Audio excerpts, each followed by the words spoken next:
Welcome to the Nerd Party.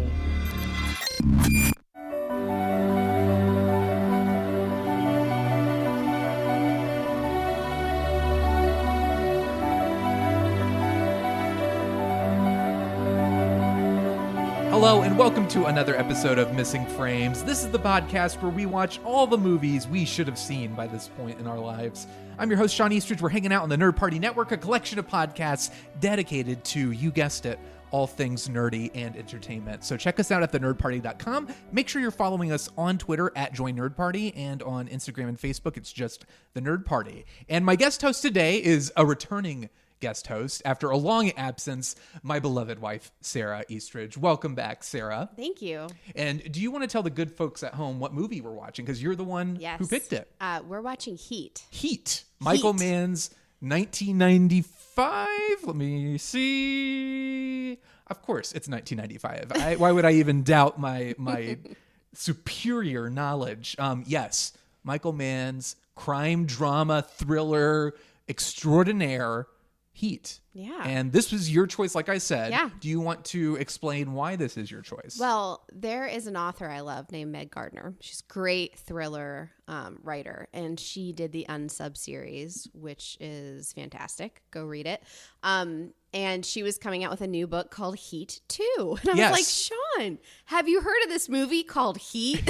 This is the actual conversation. Yeah. And he just kind of looks at me and is like, yeah, I have. Yeah, she's like, one of like, my favorite authors is writing with this guy, Michael Mann. Yeah, do you know who Michael Mann is? Yes, that was essentially the conversation. So Meg Gardiner, love her. She's coming out with a new book. I think it is out today, the day we are recording. And I'm not sure if there's going to be an actual Heat 2. I don't think it is, because I think this is supposed to take place right after the movie. This takes place a day after the end of the movie. But I have I don't know anything about the movie. Yeah. But it apparently is pretty immediate. It is out. It came out August 9th. So this yesterday. is, for once, we are timely. We are timely, yeah. I mean, we're a little after, but by this point, this is a book you can purchase. Yeah. It currently has 10 ratings on Amazon and 3.5 stars. That's it? That does not bode well. I don't know. But yeah, basically, Michael Mann is collaborating with Meg Gardiner, is her name? Yeah. And they wrote this book together. I'm sure she did the writing. And he just said, and make sure that there's a big heist in it. Is he a very old man? He's an older man. Okay. I really, this is kind of blasphemy. There are big Michael Mann fans out there. Like, Michael Mann is considered one of the greats, and for good reason. He did this. He did Last of the Mohicans. He did Collateral with Jamie Foxx and Tom Cruise. Have you seen that?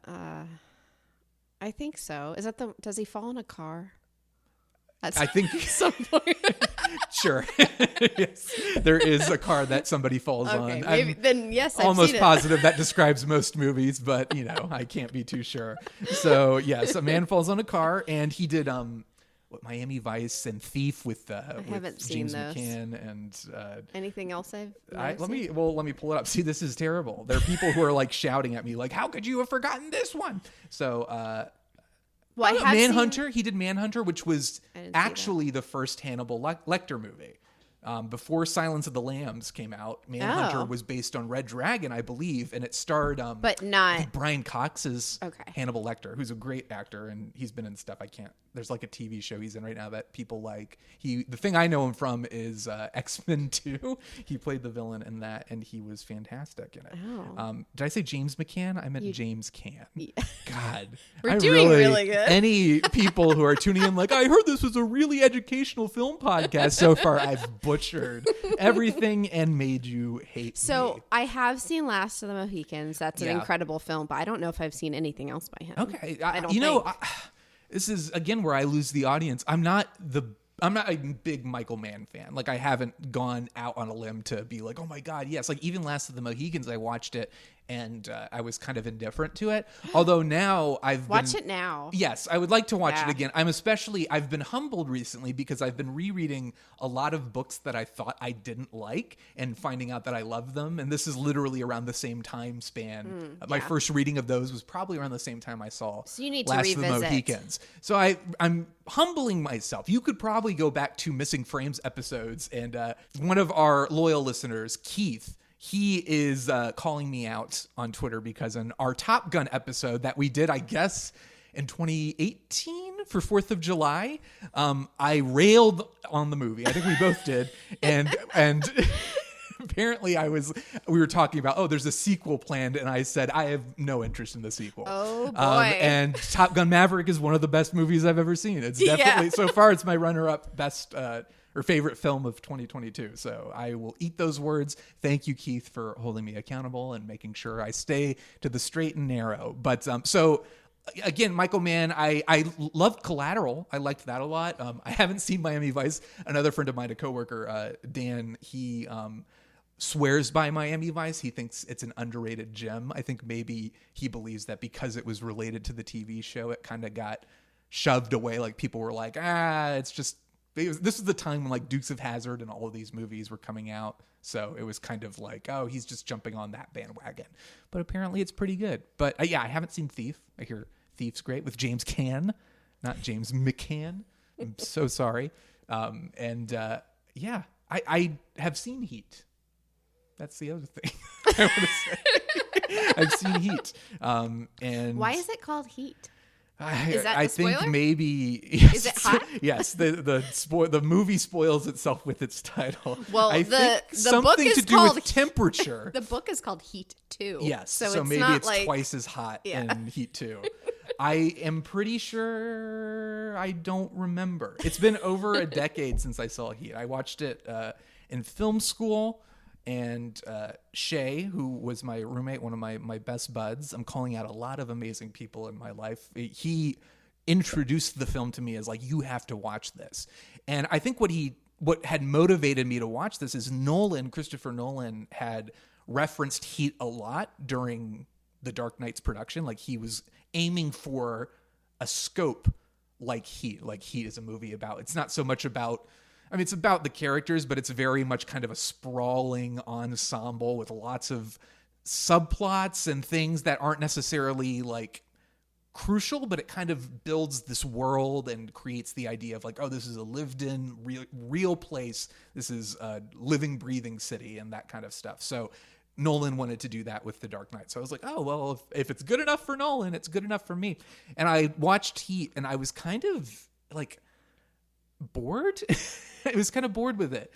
And Shay had warned me going in. He's like, don't expect, if you're thinking The Dark Knight, you're thinking the wrong movie. This is kind of like, it's more slow. It's a little bit like the pacing is not like rapid fire action. There's action in it. But it's not necessarily like a big, exciting action movie. And even with that warning, I don't think I was in the right headspace to really enjoy or appreciate it. So I was kind of like, my reaction was sort of mixed to it. And I haven't watched it since. I bought the Heat director's cut Blu-ray, which the movie was already like 3 hours long. I don't know how long this director's cut is. Wait, which one are we watching? Probably the director's cut. Sarah's eyes, like the horror. It's 3 hours. Yeah, it's a long movie. Is it too late to change the movie? It's too late. We're how far are we into this recording? Yeah, we've almost hit 10 minutes. Once you hit 10 minutes in Missing Frames, you're stuck with what you picked. Oh man. Yeah. Well, okay. So we might have to break it up. I know that's also blasphemy. I don't think I'm gonna have time to read Heat 2 before we do the post. Yeah, I don't think so. I think all your time is going to be devoted to watching the movie. To Heat 1. Heat 1. Do you know anything else about? I know that Robert De Niro and Al Pacino are in it. And this is notable because I don't know if they were in another movie together, but I'm pretty sure this is they were in The Godfather Part 2 together. What I mean is they never interacted in that movie. Yeah. And this is the first film where it was like, oh my God, these two acting giants have come together to and I don't trade acting blows. I don't know what their roles are, so I don't know how they'll interact with one another. I'm gonna guess that maybe they're pitted against each other somehow. I'm deducing that it's a crime thriller based on the fact that Meg Gardiner is writing the follow-up. But I don't know anything about the plot. Like, you don't know any other cast members? No. Okay.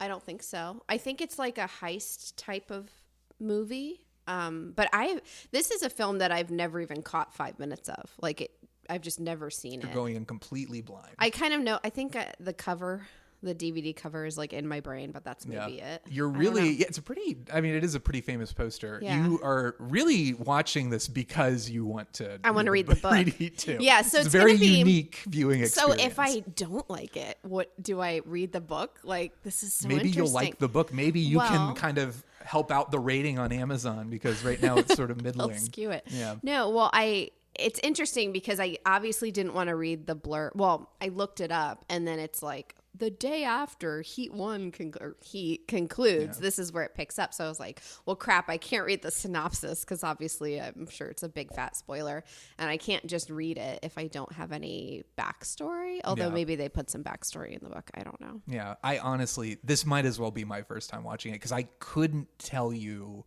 what happens in it. Like, I couldn't tell you what the sequel's about because I don't remember how this movie ends. Well, it's 3 hours. Yeah, so... Here we go. Let's do it. Let's go watch Heat, and we'll be back.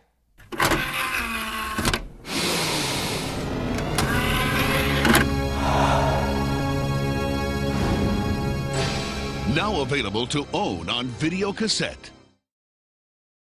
And we're back.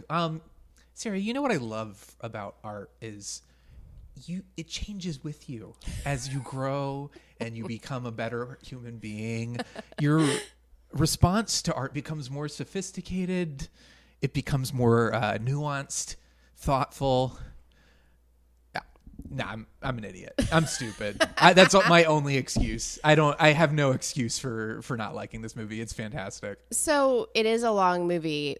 We hit well past the halfway mark, and the action had not let up. And I'm looking at Shawn like, I was expecting a very slow movie. Yeah, but it was pretty fast paced. I mean, it is. I guess in terms of slow, maybe I'm trying. So I was probably about 22, 23. I was in film school when I watched this. It was probably my senior year, to like 2009, 2010. And Dark Knight had just come out, and I know, Nolan was very pronounced about, Heat was a big inspiration. Michael Mann was a big inspiration for The Dark Knight. So maybe I just had The Dark Knight on my mind and was kind of unfairly comparing and contrasting the two, because I think, and I'm sure you kind of see the influence as well. I do, yeah. On that, but also many other movies. But I can't honestly, I remember being kind of bored with it when I was younger. And I guess I'm just a terrible person. Or I was. I'm now a good person. I'm now a smart person because now I So you liked it? I would say I love it. I think it's great. Like, I think it's I really enjoyed it. Not, like you said, you kept saying, like, I know it's 3 hours, but it really doesn't feel like it, and it's paced so well. I don't know, maybe I didn't feel a connection to the characters at the time, because it's not, they're all great. Like, the movie's great. I'm really just trying to put my thumb on why I didn't like it. I think maybe because it wasn't wall-to-wall action. Maybe because the characters weren't as stoic as I wanted them to be. Like, there's a lot of shades of gray in this movie versus, like, there's the good guy and the bad guy, and you know whose side you're on. All the things that I think make it a fantastic movie were maybe things they didn't click with me at the time. Yeah. But I'm less interested in what I thought about the movie in 2010 and more interested in what I think about it now and what you think about it. So were you hooked from the get-go? Did it take a bit for you to get into it, or were you immediately No, it didn't on take board? me much time because we kind of dove right into the first, like, heist. Yes. Like, within 20 minutes or something. I don't know exactly when, but I feel like they pulled you in, they introduced both characters, and then they went right into the first heist. So I was pretty like, oh my God, this is good. Yeah. From the get-go. And it's pretty brutal. I mean, It's brutal, It's yes. very intense from the get-go because you have this, you were the one who said it. You're like, there's always a hothead guy on the team who just kills Messes somebody. it up for everyone else. Ruins it for everybody. Yep. But almost instantly you're pulled into this world and you're pulled into the film. And one of the things that's so effective about it is Michael Mann decided not to do any sound stages. So every location is an actual city location. Oh and my in gosh. Some places that's very obvious. Yeah. But in others it's That's not pretty so impressive, much. But though. it's pretty amazing that they pulled off. I know they did a green screen for it's a pretty dated green screen, but when Robert De Niro and his girlfriend are on her terrace and they're talking, it's very clearly a green screen. So I don't know if they just set up a green screen. I think Mann's intention was to make the city look a little bit more pronounced, and like it was an intentional special effect. It wasn't something where they were like, oh, let's just shoot it against a green screen. Like he was like, no, I want to make it look a little unreal. But I'm one of the big things about the movie is that it was all shot on location, because you really wanted to feel like it's this big city, all these little moving pieces, like very lived in, very it breathes life into the film, and it makes it very effective. And like a lot of the stunts you watch in the movie, it's just like how could you even do this? And I'm mostly thinking of the heist that is the centerpiece of the film, but even the things like that opening robbery on the truck was just like crazy. Yeah, it was very exhilarating. Yeah. I felt very much on the edge of my seat. I had my hands like over my mouth during these scenes, which is usually a true sign of I am like You're totally into it. I could tell you were, because you kept saying, like, you would just be, oh my gosh, this is really good. I really like this. Usually I try and not talk so we can save it. I always know, but I was really excited. In the before part of this episode, it was, wow, we might have to break it up into pieces. Because, and when you were like, all right, let's get back into it. Let's put Rory to bed. And I knew we were in a good place. And I felt the same way. And how did you feel about the, this is a legendary film in that it's the first film to basically put Al Pacino and Robert De Niro against each other, or to put them in the same scene, even though the scenes they're in together maybe amount to like a fifth of the film's running time. But they're such powerful scenes. Yeah. I mean, they play off each other so beautifully, and I feel like it's exactly what you would want it to be. Yeah. And of course, there's this line of like mutual respect, not just the sworn enemies, which makes, I think, their connection all the more powerful, where, they basically acknowledge in their first meeting, which is one of my favorite scenes in the diner, where they respect the hell out of each other. And they understand each other's standpoint and why one has to live a criminal life and why one has to pursue it, even at the expense of like his personal life. But at the same time, they could say, I can respect the hell out of you. I can admire you, but I'll still kill you. Yeah. And I thought that was insane. Like, I was just like, holy crap, this is good. Yeah. Like, it was so believable. And apparently they didn't rehearse it either. Oh, like my gosh. Of course not, because they're legends. Basically, De Niro said, I think our level, we shouldn't rehearse, because he was like, our discomfort should come across. Like, we're two guys meeting for the first time. So we don't know each other. We're not sure. So he didn't want to rehearse, because he wanted that sense of like, you're performing with another actor, but like you're still finding your rhythms. And life imitates art a little bit. These are two actors that were like at the top of their game too, and I'm sure this was the cornerstone of the marketing campaign. It was like come on. Like, I think that's kind of funny too, and kind of ballsy to be like the movie where they finally meet and then have it be pretty much just one scene. But they made that scene count, so it worked out. But I really love this movie. I want to watch it again. I feel it's a film that you kind of have to digest a few times. Kind of reminds me of The Godfather in the sense that I finished it and I'm like, I got to watch this again right now. There's like, I need to absorb it. I'm sure I missed some stuff. I need to like get into it a little more.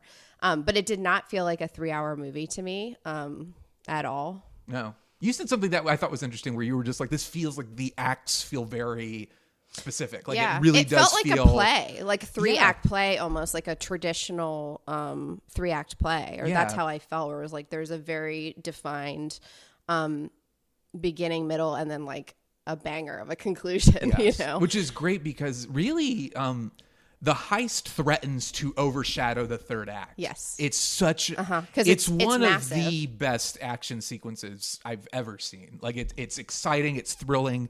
We know all these characters. So, and this is one of the brilliant things about Heat, is that we spend so much time with all of these people and we understand them so well, and we see their many layers. Even Val Kilmer's character, who's kind of a dick and is, yelling at his wife and very angry, but like she still loves him and he still loves her. He's willing to give up a life of crime to be with her. And, and she ultimately saves his life at the end because she loves him too, despite his flaws. But we've spent so much time with everybody. The brilliant thing about, and I think like I didn't understand this watching the first time, is just like all these side characters, and I don't really care about the relationships, the romances. But what it does is it helps us empathize with them so that when they're facing off against each other, you're not rooting for anyone in particular. You're like, okay, I know Pacino's the good guy, but I also don't want Val Kilmer to die. They all have something to lose. Yeah, they all have something to lose, and Mann has done such a great job, and the performances are so great that you really are just like, what do I do? This is intense on every level because so much is at stake for me as a viewer who like empathizes with each one of these characters, and it fills. Whereas before, I think I was like, oh, I'm bored, I just want to get to the action. For me, this time around, it enriches the action. Like, it enriches these characters. You understand them and you want them to live, even though you know there's a good guy and a bad guy. And it's that conversation where it's like, I will not hesitate to kill you. I know, I won't hesitate to kill you either. And it's just like that understanding of like, yeah, it's just the way it is. But it makes your reaction to the movie, at least for me, a bit more complex, which is very exciting. Yeah, and there were just such tender moments sprinkled throughout this film. Yeah, which were unsuspecting. And I thought, like, you know, I mean, the scene. Sorry to interrupt. The scene between Pacino and De Niro, of course. Yeah. I think is one of the. There's a bromance there that I think is very sweet and ultimately moving. But what relationships were you thinking of? Like the relationship, the romantic? Yeah, the romantic one with Neil and I can't remember her name, his girlfriend, Amy Brenneman's character. But that moment where he leaves her in the car. Yeah. Gut punch. Like I got a tear. I was like, oh no. You know, and it was predicted, right? Like, you know, we kind of saw the foreshadowing. They had that conversation like, you know, is she important enough? And he's like, I'll always leave, even though it'll kill me. And it basically killed him, but he left. Yeah. And it just, that broke me. I thought that was very sad. Well, he had to save her essentially, so she didn't get caught up in anything. But it's funny. That was, even watching it now, I was like, I don't know how I feel about this romance. Mm-hmm. And part of it is because I don't know. They're both great actors, but I didn't necessarily feel the chemistry between them. Yeah. And it felt a little forced. It's like this guy who has just met this woman and this woman who has just met this guy. Do they really know each other? She's going to run away with him. I don't know. But I think because of the ultimate outcome, what it reveals about De Niro's character, it makes it crucial because you really want to feel like that character was ready to let everything go, but it's ultimately a tragedy because his need for revenge and his his emotional impulses are his ruin. Well, you knew he was going to turn the car around. The second the guy says he's there, you're like, okay. I know. I was like, oh, we were so close to your version of a happy ending, you know? So the romance, even though it's not necessarily believable, I think it's pretty flawed, but it's important. Yes, it becomes important as a device to show what he's lost because it goes beyond just her and like how realistic it is that this woman, this creative woman who isn't necessarily a major success but has her own career, like that she would be like, you're a criminal, you killed people, I love you, okay. Like, you know, there are the beats where she's kind of like, get away from me, but then ultimately for her to be like, okay, overnight. It was a little fast. Yes. Maybe if they had introduced that a little earlier, I think that could have worked better. Suggested it was a relationship that had existed before. Something like there was history there, but for it to be so fresh that was a little much. I agree. But I as kind of the payoff with him leaving her in the car, to me, I was ready to be like, that's the thing that, you know, that one flaw. And I still don't think it's perfect, but I do think it's effective at what it needs to do, which is ultimately making his outcome very tragic. Aside from the fact that he ends up being killed, it makes it now, very did you sad. Remember the ending? Like, no. Which one died? No. Or if one, oh, okay. I wasn't sure. That. I didn't remember. The stuff I remembered was the heist. Strangely, I remember Natalie Portman, her character, you know, when he finds her in his bathtub, I remembered that. And I think I remembered at the time being like, what does this have to do with any... Like, I was very, like... I think picking apart, like, the things like the romance and feeling like this is too sprawling and too, like... why does he have to go find? And I wasn't buying into the personal lives part. I felt that wasn't enriching the film, which is the opposite of how I feel now. Well, let's talk about that though, because I think if I were to pinpoint one thing that didn't work for me, it was the Natalie Portman attempted suicide scene. It was left field for me. I was like, wait, what? And only because, yes, she was having issues. She presented as a moody teenager. She wanted to see her dad, who was clearly like an absentee father. And you were like, I bet. Yeah. I was like going real tropey. And I was like, maybe her dad is the criminal. Yeah, Robert De Niro is Natalie. Which, to be fair, it kind of feels like that at the beginning. Yeah. I was like, I honestly don't remember. Yeah. But it did, as a generic device of like, oh, there needs to be a personal connection. Yeah. But what's more brilliant is you realize the personal connection is that the two he's the people. cop and he's the robber. He has to chase him. Yeah. He has to evade him. And that's the love story. That's the relationship, really. But that was a little hard for me because I feel like it pulled me out of it a little bit. And I'm not quite sure what it served to the story. I guess ultimately it actually ended the relationship between him and his wife.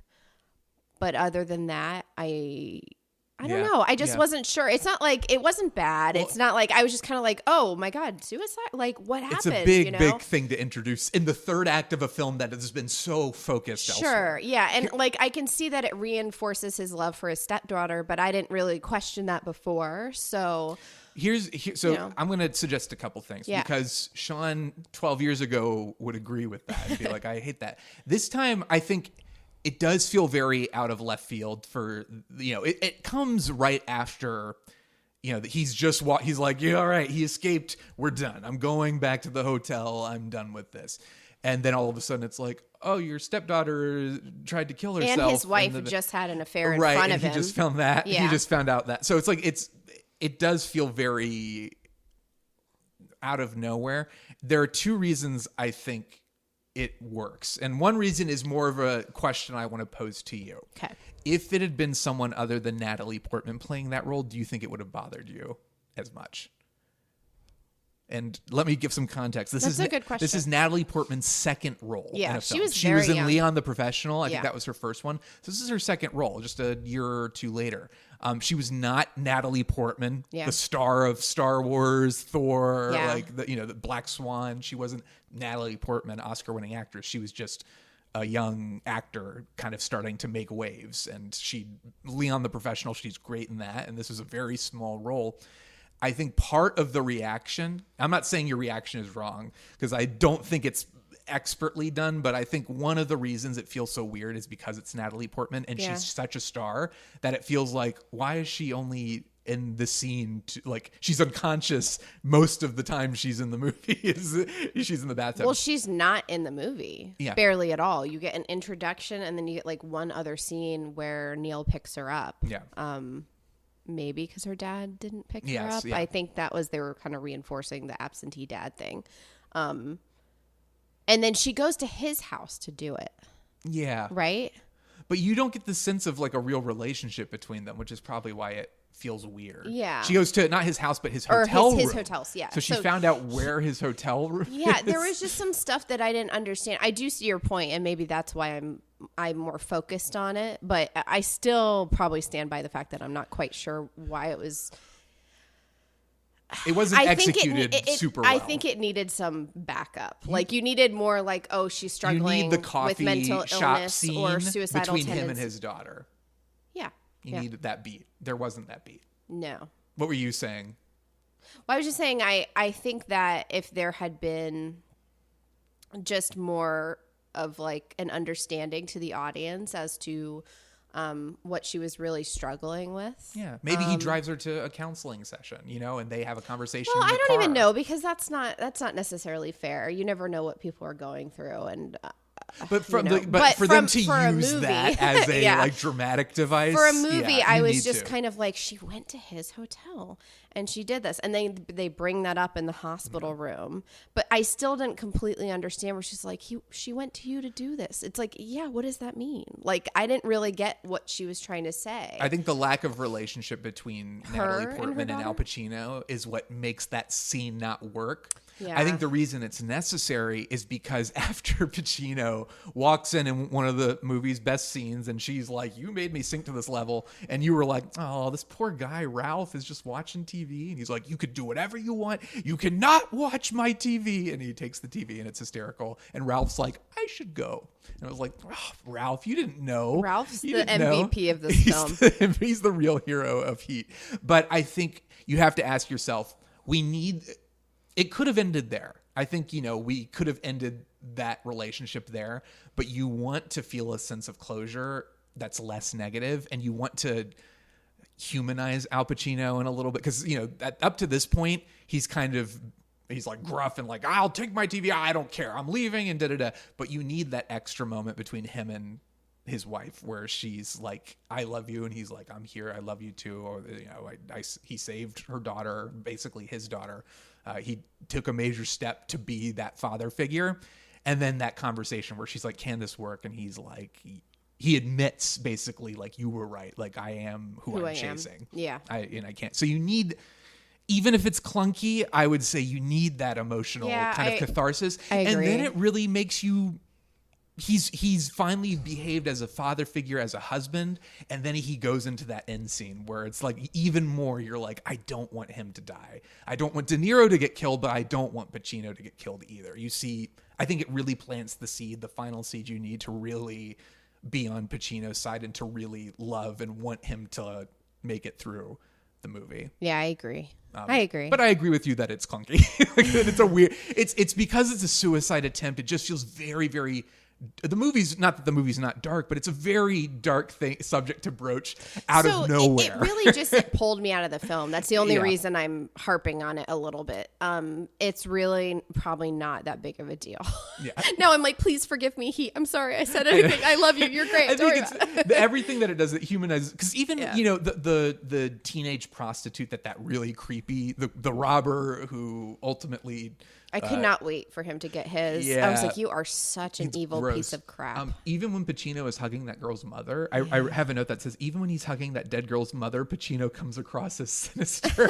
He's just like, he's just trying to comfort her, but because he's Pacino and he yells a lot, it's just, come here. Oh, it's okay. It's going to be okay. I just was like, oh God, I don't want Pacino to hug me or comfort me. I don't know, but I love watching him yell at random criminals. She got a great when ass. He raises his voice. I know. I just like that every was time. Improvised. Really? Apparently that line was improvised. No way.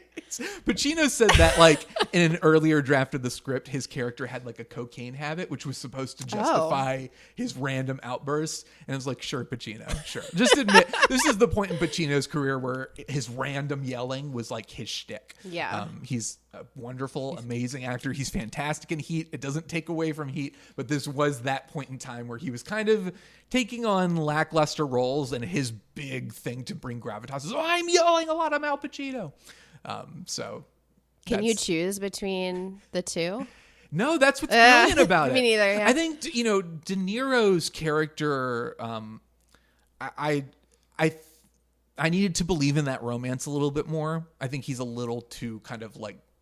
He's kind of just straightforward through the whole movie. Like Pacino has more ups and downs emotionally, and De Niro's kind of cool, calm, and collected, which kind of is funny because, as you pointed out, you're like, it's weird that the cop is kind of more and the bad guy, the robber, is a little more calculated, chill, Agree, like things like that. And he has a moral compass too. I love them both. By the end of the film, I love them both, and I think what cemented my love for De Niro's character, who I was already into, was that final scene when he walks away from the car. So it's like you feel that sense of loss and tragedy, where it was like he was going to get away, he was gonna finally he had a connection with somebody, and he doesn't get to see it through. Yeah. And for me, I got a little choked up at the end when it's an amazing scene, just them, like the airport scene, and I mean the lighting, it's beautiful. I love the way the lights come up and they fade as the airplanes are landing, and it's so intense. Beautifully. And it's so intense because you're not rooting for either of them. No. You're just like someone. I love both of these characters. Just give each other a hug and walk off into the sunset. And it's part of it is their mutual respect for each other. They don't really want. They have to, but they don't really want to kill each other. They're both bound by duty. Exactly. And the duty, like, obviously. That is the duty. Yeah.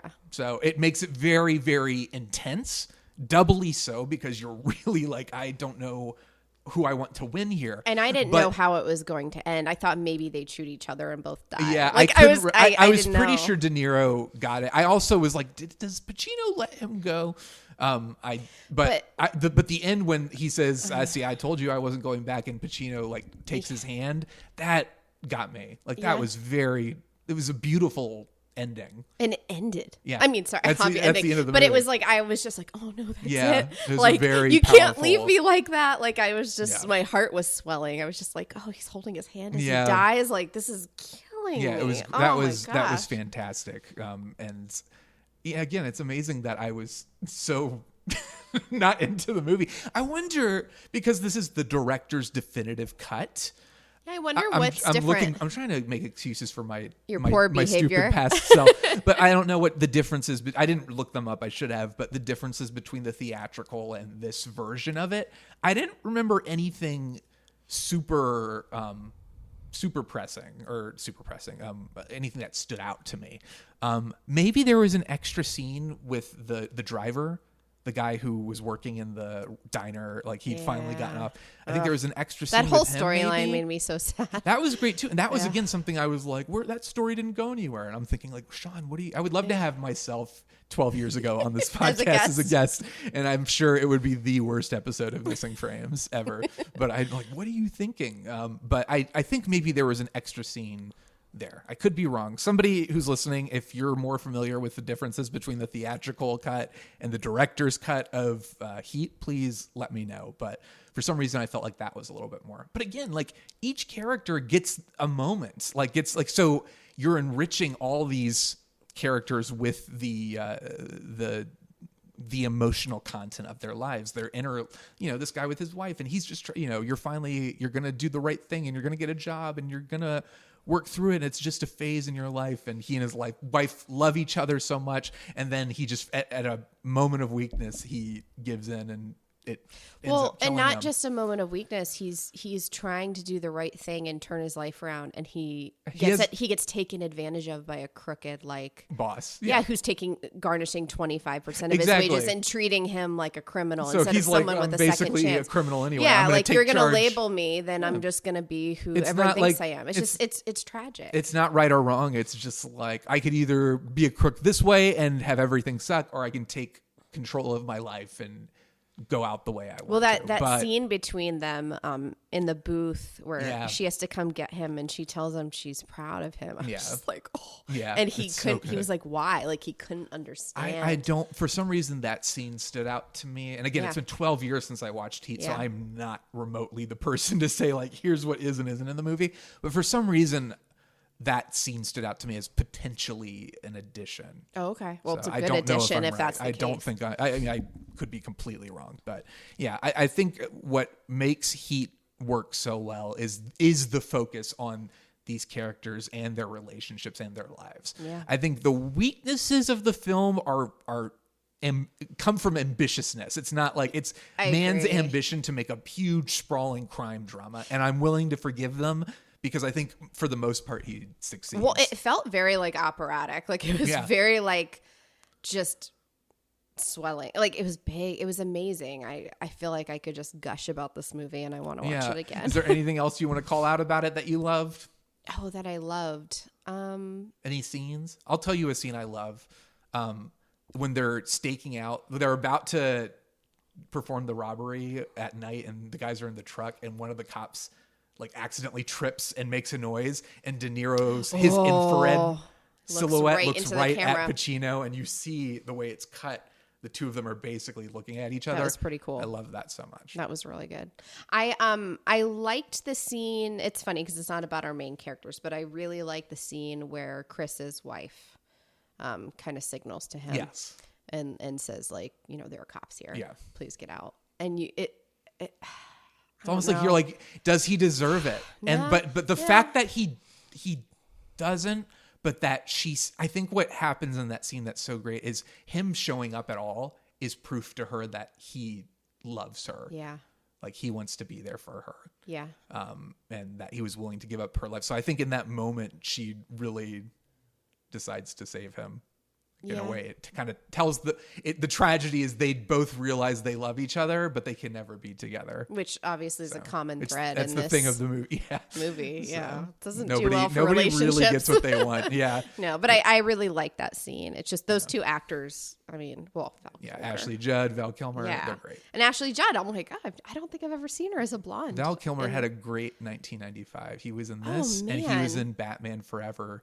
Is Batman Forever the superior film? I'll let our listeners decide. I actually have not seen a lot of Val Kilmer His movies. great roles, yeah. So This was is one of them, yeah. This was excellent. He Yeah. was so good. And also he was clearly, he'd been shot. Like he was injured. Yeah. So he was shaking and like, so all that, he still went to go Yeah. find her and his son. And I just, at first I was like, 'Cause oh, he's this dirtbag. Like I wasn't on his side because him and De Niro, Neil, have a conversation where he's like, oh yeah, I have some on the side, but no one important. The Right. Sun rises and sets with her, and that just made me mad because I'm like, if it does, you wouldn't be cheating on her because I'm just like that gets me fired up. Yeah. But he earned me back through the film, big time. I also love Hank Azaria. Yeah. is I guess I think they're implying there's a relationship there, and then it turns out he's just an undercover. I think so, yeah. Or was it misconstrued by De Niro? I don't know what it is, but the second he turns on her and is like, shut up. And then the other cop is like, go make her some coffee. Yeah, go get in the kitchen. Get in the kitchen. That was There was definitely some really great humor sprinkled in the film, kind of when you needed it to relieve some of the tension of the film. Character actors. John Voight as just the guy, like the mysterious voice on the phone who's just there are so many people in this movie. Yeah. I was just like, holy cow. It's crazy. It's crazy. But yeah, I don't know. I mean, the diner scene was one of my favorites. Diner scene's great. I love the scene where Pacino realizes that they've been made. He's like, I know. Why were they here? I know why they're here. We just got made. Hey. Yeah, that was great. Doing his whole Pacino shtick, like, hey, what's up? It's me, Al Pacino. But yeah, it's not surprising why it's a classic. Yeah. I'm really excited to read Heat too. I was about to say, I kind of want to read it myself. Yeah. So I now that we finished the movie, I was nervous to look beforehand because I didn't want to spoil myself. And it's good reason I didn't. Please. So it's not just a sequel. It's kind of a prequel and a sequel in one.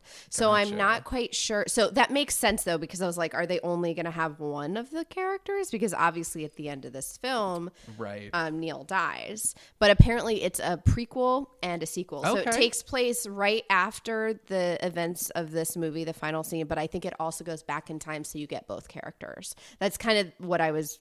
That sounds good to me. Yeah, which sounds great. And again, I love the author. Michael Mann is also now one of my fave people. I got to go watch his other stuff. I got to go back and watch Last of the Mohicans again. Yeah, well, especially if they're films that you were like, I don't know, when you were in college, and now you're much wiser. Well, obviously, I have grown as a person. It's the same way with the books I was describing. Yeah, just this has become the time of rediscovery and reevaluation. Well, your life changes over the years. You get different perspective. Yeah. You enjoy different things. I mean, I think that's normal. Right. What you're saying is, you forgive me. I'm letting you off the hook. You're letting me off the hook, just like you let Val Kilmer Well, off the I'm hook. just so glad that I'm a huge book lover, and that this book out. triggered me to go on this journey with you because I think it's now one of my favorite movies. I know it's really all excellent. Thank you, Michael Mann and Meg Gardiner, for writing Heat 2, because otherwise neither of us would have watched the first Heat. I would have thought I didn't like it that much, and Sarah would have never watched it. No. So we've owned this Blu-ray for 5 years and have never used it. And now we're going to have to get the 4K, which means we're probably going to sell this Blu-ray. Anyway. It's always fun when we're like, do we own that? And it's still in the plastic wrap. Yes. So that's always great. All right. Well, if there's nothing else to say about Heat, we'll do our final ratings. So on a scale from 1 to 5, with 5 being the highest, 1 being the lowest, how many great asses would you give Heat? Definitely, there's at least 5 great asses in this film. There are 5 great asses. Al Pacino, Val Kilmer, Ashley Judd, Robert De Niro. Definitely Val Kilmer. Yes. Something happened to me during this movie. I was like, oh, I get it. Yeah. The sex appeal of him, I didn't really... When he gets out of that car with his haircut. His Iceman haircut. Yeah, I'm in. For sure. What about you? I would say 4.5, and I think that could easily be rounded up to a 5. I think if I'm really trying to be hard on the film, I'd say the romantic relationships aren't super defined and developed to the extent, particularly De Niro's relationship isn't as much as I'd want it to be. But I think this is a masterpiece. I think it's fantastic. I think it's one of the best movies I've ever seen. Yeah, so it was awesome. There we go. Well, thank you so much for being a part of this experience. And thank you everybody for listening. If you want to follow me on all the socials, I'm at YayShawnDoorman on Twitter. I'm also ShawnDoorman05 on Letterboxd. So go give me a holler, say hello, yell at me, and please let me know what the differences are between Heat theatrical and Heat director's cut. And also, if you've read Heat 2, let me know what you think. If it lived up, if you're a fan of Meg Gardiner, if you just read it because you wanted to read a sequel to Heat, let us know wherever, on all of the social platforms. Maybe we can do a between takes. Yeah, of Heat 2. that would be kind of fun. Yeah, we could do that. But yes, thank you so much for listening, and we will see you at the movies.